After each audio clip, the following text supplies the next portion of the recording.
शामिल था। खबर शाहदारे राउटर्स के मुताबिक पीर 16 अगस्त को काबुल पर तालिबान के कंट्रोल के बाद कई खानदान खौफ और रात के आलम में मुल्क छोड़ने की गरज से एक खड़े हुए जहाज पर सवार होने की कोशिश करने लगे। सैकड़ों मुसाफिर जहाज पर जाने वाले टनल के दरवाजों से दाखिल होने की कोशिश करने में जान से हाथ धो बैठे। मीडिया पर गर्दिश करने वाली वीडियोज में देखा जा सकता है कि इनमें चंद अफराद अपने मकसद में कामयाब हो गए हैं, जबकि चंद हाथों के बल लटके हुए देखा गया है। मुल्क में कोरोना की वबा से एक दिन में मजीद 65 अफराद जान बाग, 3084 अफराद वायरस में मुब्तला। National Command and Operation Centre के मुताबिक मुस्बत शरह 5.73% रही।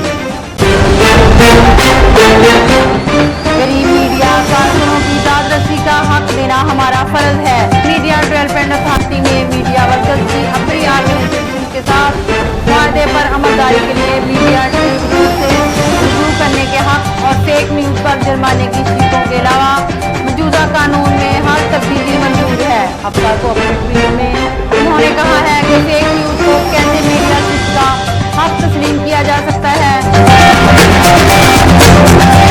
सिंध हुकूमत ने सूबे में स्कूलों को मजीद एक हफ्ता बंद करने का ऐलान कर दिया। कराची में प्रेस कॉन्फ्रेंस करते हुए वज़ीर आला सिंध मुराद अली शाह ने कहा है कि स्कूल मजीद एक हफ्ता नहीं खोलेगा। तलीमी इदारे 30 अगस्त से खोलेंगे। बच्चों के वालिदैन को भी वैक्सीन सर्टिफिकेट दिखाना होगा। स्कूलों के तमाम स्टाफ की वैक्सीनेशन करवाई जाए। एक हफ्ते के दौरान असातिज़ा वैक्सीनेशन मुकम्मल करवाएं। वज़ीर-ए-आज़म इमरान खान ने चित्राल जंगल में आग बुझाने के दौरान जामे शहादत नोश करने वाले महकमा जंगलात के मुलाज़िम जमशेद इकबाल को खराज तहसीन पेश किया। हफ्ते को अपनी ट्वीट में वज़ीर-ए-आज़म इमरान खान ने कहा 19 अगस्त को चित्राल फोर्स डिवीज़न में महकमा जंगलात के एक और मुलाज़िम और हीरो जमशेद इकबाल ने अपनी अदायगी फर्ज के दौरान चमरपुर रोड के महफूज शुदा जंगल के हिस्सा नंबर 1 में लगने वाली आग बुझाते बुझाते जामे शहादत नोश किया।